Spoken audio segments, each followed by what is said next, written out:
This is VOA Africa.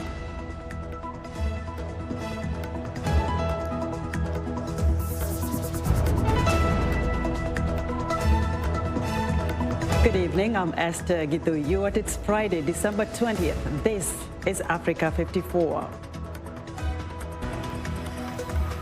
Nigerian lawmakers are considering legislation that would regulate speech on the internet and social media.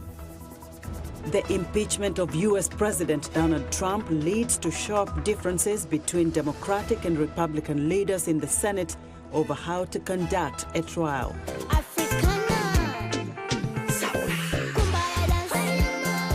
And Uganda's Masaka Kids Africana are back for an encore performance.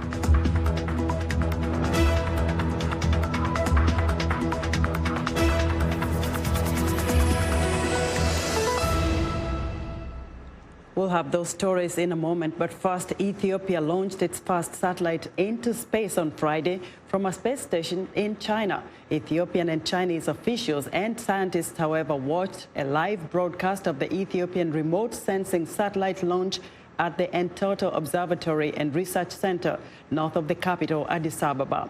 Deputy Prime Minister Demeke Mekonnen said in a speech at the event, "This will be a foundation of our historic journey to prosperity." Solomon Bile, the Director General of the Ethiopian Space Science and Technology Institute, told reporters that China covered most of the costs of building the satellite. The data from the satellite will help Ethiopia to monitor the country's resources and improve its responses. Nigerian lawmakers are considering two bills that would regulate speech on the internet and in social media. Supporters of the legislation say it's aimed at eliminating hate speech and the spreading of falsehoods. But opponents say the bills will stifle free expression and make it a crime to criticize public policies or officials. Timothy Obiezu reports from Abuja. I want to deposit. I want to vibrate. I want to fundamentally legislate. A coalition of civic and human rights groups in Nigeria demonstrate at the National Assembly, where lawmakers have proposed the so-called social media bill and the prohibition of hate speech bill. A group of lawmakers introduced the bills in November with the stated aim of eliminating internet falsehoods and extremist ideologies that may threaten national security and dim public confidence in political office holders. But opponents say the bills are equally capable of stifling free opinions. These two bills will continue to also hamper, the right of Nigerians to speak their mind. And something is also very important. And we used to have the judiciary in Nigeria as the last hope of the common man. Currently, even the judiciary has been annexed by the current executive in Nigeria. So the last hope and the last hope of the common man today is the social media. And that's exactly what one of these two bills intend to do. About one-third of Nigeria's estimated 113 million internet users possess social media accounts. And for years, these accounts have been used to speak freely against public policies and officials. If the social media law is passed, offenders would pay about $825 or serve a 3-year jail term, while hate speech offenders could meet even stiffer penalties. Citizens say the bills are extreme. I think it's a misguided priority for the government. The government has a lot to bother about right now, beyond trying to frustrate people from expressing their opinion. Senator Sabi Abdullahi is in favor of the bills. If you meet those who have lost their loved ones arising from violence due to ethnicity or religious intolerance and the like, I don't think they will be smiling with you when you tell them hate speech is nonsense. In recent months, the Nigerian government has been accused by rights groups like Human Rights Watch and Amnesty International of increasing restrictions on civic freedom. Martin Obono is a human rights lawyer. The Constitution under Section 4 guarantees you freedoms. So there are fundamental freedoms within which the Constitution guarantees everybody in Nigeria. So you have freedom of expression, freedom of speech, freedom of assembly, freedom of association, and the rest. And now these are all these freedoms. All these freedoms that actually make up what is called civic space. Now, if anything affects these freedoms, it automatically means that you're limiting it. The bills made first and second reading at the Senate only weeks after they were proposed, a rare event in Nigeria's legislative process where many bills take months or even years. Critics accuse legislators of fast-tracking the process to serve their own interests. For now, the bills are suspended until a public hearing is conducted next year. In the meantime, opponents will continue to demand the bills be eliminated. Timothy Obiezu for VOA News, Abuja. The struggle for pro-independence groups to separate Biafra from Nigeria is still going strong more than 50 years after a brutal civil war over secessionist rebellion. Now it's mainly young activists from southeastern Nigeria, also known as Iboland, that are renewing calls for separation. A54's Paul Ndiho has more. More than 50 years ago, military leaders of the Igbo people attempted to create the independent Republic of Biafra through the eastern region of Nigeria. The attempt failed, but the effort was accompanied by large-scale massacres. Today, calls for a separate state are still very much alive, and frustrations have grown over the decades. No harassment, no violence. It's non-violence. The Biafra is a spirit, is in our hearts. We will live and die as indigenous people of Biafra. You can't take that away from us. It's an ideology that nobody can crush. I fought under 4th Battalion of Biafra Army. So why I still processing Biafra is because of many souls I joined the soldier with them. Many souls that left us.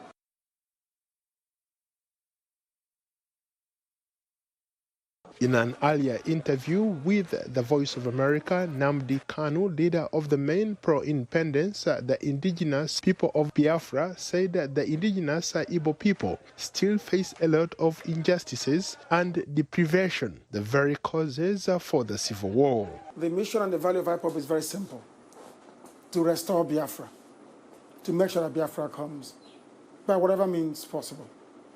We have chosen the track of peaceful agitation, non-violence, persuasion, logic, reason, argument. We're going to deploy all of that to make sure that we get Biafra. Analysts say that the current main pro-independence groups want a referendum on self-determination because they feel excluded from economic and political power. Our ultimate goal is freedom. Referendum is the path we've chosen to take to get Biafra. And that referendum, as I said earlier, is what we must have. Nigeria is made up of some 250 ethnic groups and broadly divided between the mostly Muslim north and mainly Christian south. And young people in Iboland seem to favor independence.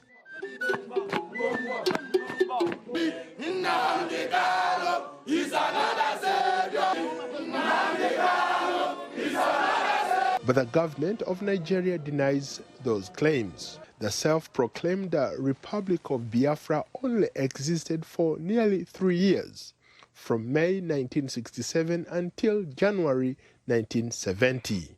Meanwhile, President Muhammadu Buhari's administration continues to face many violent separatist claims that threaten the country's unity.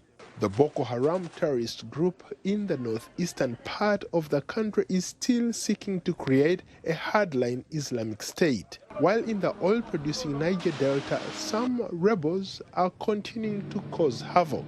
And that has led to a slump in oil production and staggering Nigeria's economy. Paul Ndiho, VOA News.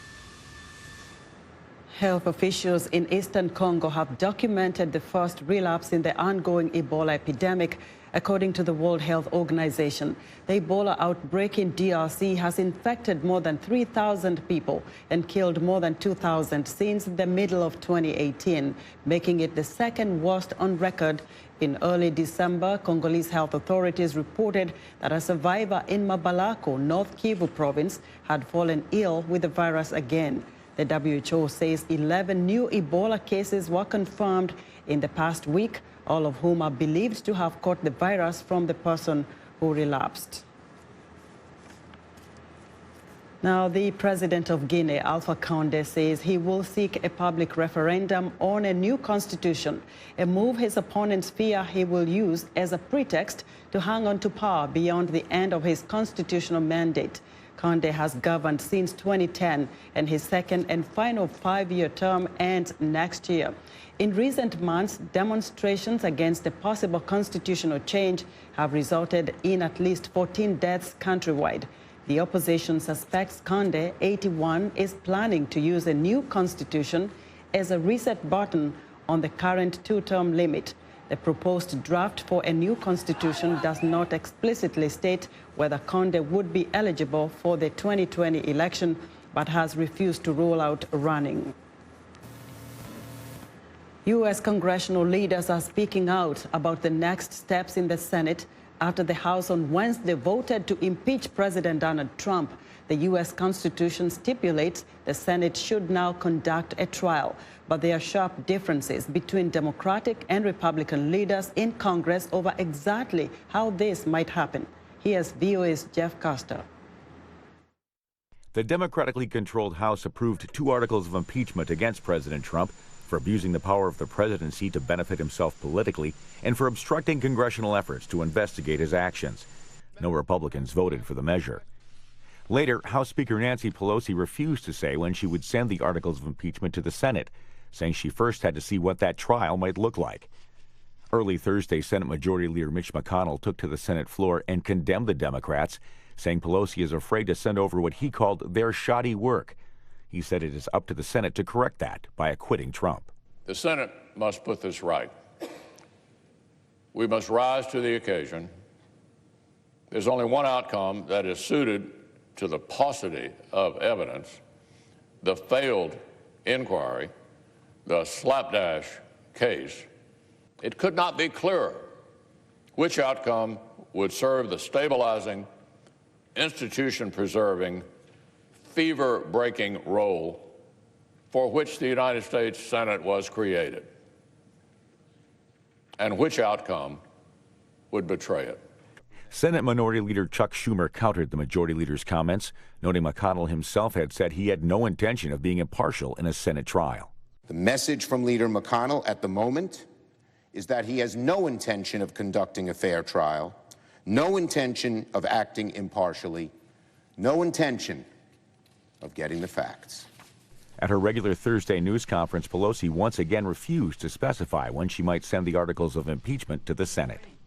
The next thing for us will be when we see the process that is set forth in the Senate, then we'll know the number of managers that we may have to go forward and who we would choose. A trial in the Senate, which McConnell has said would be a top priority in January, is likely to end with Trump's acquittal by the majority Republican body.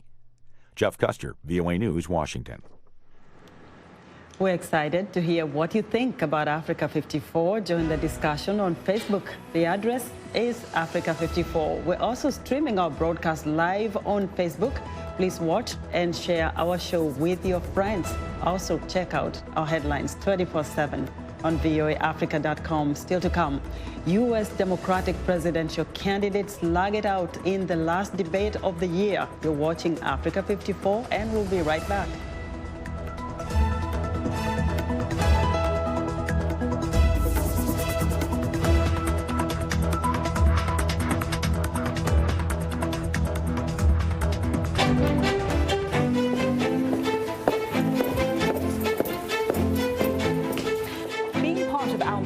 Is about more than just sitting here and talking about women's issues.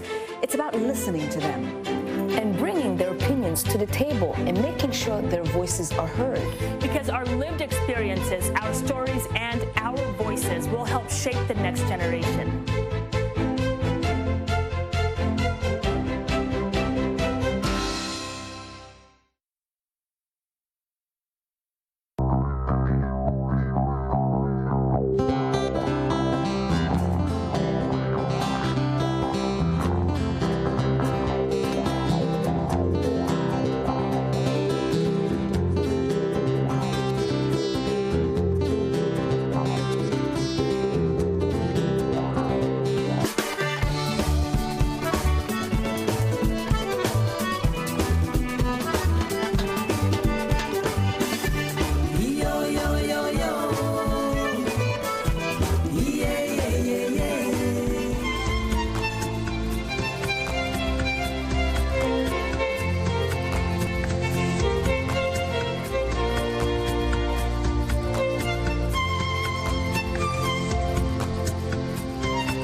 U.S. Democratic presidential candidates held their liveliest debate yet Thursday night in California. 7 contenders were on the debate stage in Los Angeles and clashed over the economy, healthcare, climate change, campaign finance reform, and who best can defeat President Trump next year. VOA national correspondent Jim Malone has the debate highlights. President Trump's impeachment by the House this week was a major point of discussion in the debate sponsored by the PBS NewsHour and Politico. All the Democratic candidates supported Trump's impeachment, including frontrunner Joe Biden. But Biden said he would work with Republicans if elected next year. I refuse to accept the notion, as some on this stage do, that we can never get to a place where we have cooperation again. If that's the case, we're dead as a country. We need to be able to reach a consensus. Biden, who is 77, would not commit to running for a second term if elected next November. Trailing Biden in second place in several new polls is Vermont Senator Bernie Sanders. Sanders targeted President Trump's economic record. We need an economy that works for working families, not just the 1%. That is what our campaign is about. The economy was also a focus for Massachusetts Senator Elizabeth Warren. Warren pledged to tackle the divide between rich and poor. And when you see a government that works great for the wealthy and the well-connected and for no one else, that is corruption, pure and simple, and we need to call it out for what it is. Rounding out the top tier of contenders is South Bend, Indiana Mayor Pete Buttigieg. Buttigieg warned Democrats they could alienate voters with sweeping and costly economic proposals. Yes, we must deliver big ideas. And yes, taxes on wealthy individuals and on corporations are going to have to go up. We can also be smart about the promises we're making. Make sure they're promises that we can keep. Businessman Andrew Yang warned Democrats that they risk losing the White House in 2020 if they focus only on President Trump. The more we act like Donald Trump is the cause of all of our problems, the more Americans lose trust that we can actually see what's going on in our communities and solve those problems. Trade and foreign policy issues also got attention in this latest debate. Several candidates expressed support for the pro-democracy demonstrators in Hong Kong, including Minnesota Senator Amy Klobuchar. So if we want to send a message to the Chinese, we stand with our allies. We stand with them firmly. We have a very clear and coherent foreign policy when it comes to human rights. Also taking part in Thursday's debate was businessman Tom Steyer. The Iowa presidential caucuses kick off the campaign season on February 3rd. Jim Malone, VOA News, Washington. Now for more on the Democratic debate action, Associated Press reporter Philip Crowther joins me live from Los Angeles. Hello, Philip. Hello. Now, fill us in on the highs and lows of last night's debate. Well, I don't know whether these are necessarily highs and lows, but let me take you through the chronology, if you will, of the very start of this debate. Remember that this debate happened exactly 24 hours after the impeachment of a U.S. president, one of the most important moments in the recent political history of the United States. So, of course, the first question that was asked to these candidates was about impeachment, precisely what they were going to do to be able to convince Americans to side with them, that the impeachment of President Donald Trump is, in fact, the right thing to do. Now, each candidate out of those 7 did answer that question, not necessarily directly, but that was it when it came to impeachment. Then things moved on to those issues that these Democratic presidential candidates have wanted to talk about for months now, with, of course, the impeachment of President Trump sucking all the oxygen out of the political debate in Washington for months now. So they will be happy with that. That will be the high, if you will, of this debate for those candidates. They were able to have a substantive debate that wasn't all about impeachment or all about the president. But that might also be the low of this debate, because one of the most consequential moments of U.S. political history happened just 24 hours beforehand and was barely mentioned. Yeah, yes, Phil, and some of the issues where they clashed were on climate change, economic issues here in the U.S., and a few other things that touched on a broader-based concerns of the voters. But who was more convincing? Well, I would say, first of all, that when it comes to climate change, one of the most important subjects, of course, that there is right now, and one that is particularly important to California voters, there was not a lot of time dedicated to that subject matter. That might very well be a disappointment to a lot of Democratic voters, particularly here in this very important state for the Democratic Party. Now, when it comes to the economy, you saw on stage yesterday something that you've seen over the last 6 debates now. We've had 6 out of 12 altogether. That division within the Democratic Party that we knew existed and has now been personified by some of those candidates on stage. The more progressive part of the political party, the likes of Senator Bernie Sanders and Elizabeth Warren on one side, and then the more moderate side, if you will, with the front runner Joe Biden in the very middle. Now, one of the big subject matters that they've been debating for a long time is healthcare, for example, how big a role the federal government should play in healthcare reform, and that is something where those candidates differ very, very significantly, and of course on the economy as well. But these are tendencies that we already knew existed within the Democratic Party. And you mentioned Elizabeth Warren, and they had a bit of feud between her and Pete Buttigieg. Did that in any way sway their base supporters?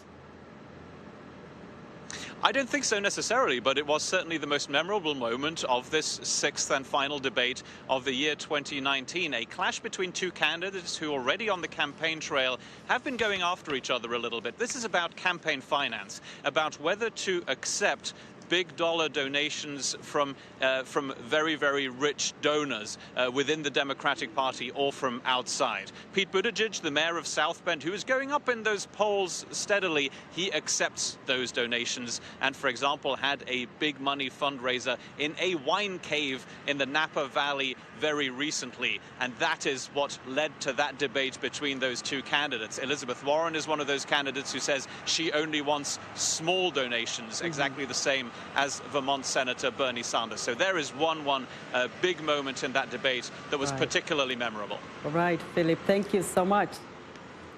Philip Crowther is a reporter with Associated Press Global Media Services.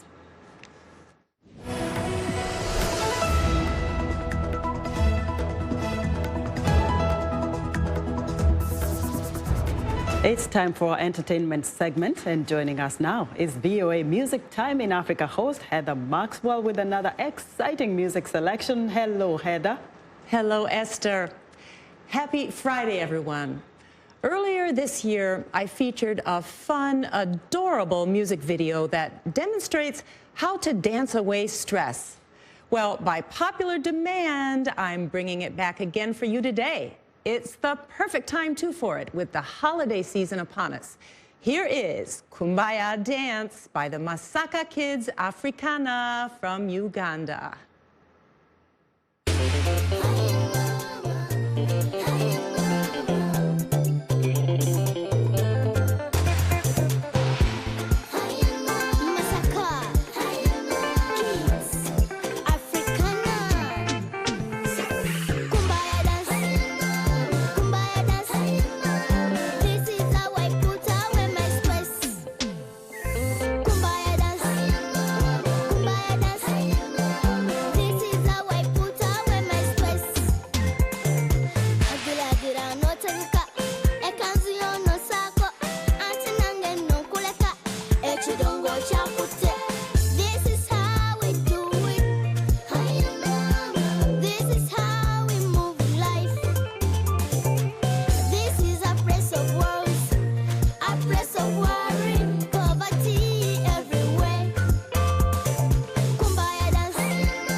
All right, and that is the Masaka Kids Africana with a great message for all of us this weekend and into the new year. That's our entertainment for this week. Esther, back to you. Heather, Uganda Got Talent. Thank you so much. Join Heather Maxwell again next Friday for another exciting entertainment report right here on Africa 54. And that's our show for today. Be sure to watch Africa 54 on our website at voaafrica.com. From all of us here in Washington, have a great weekend.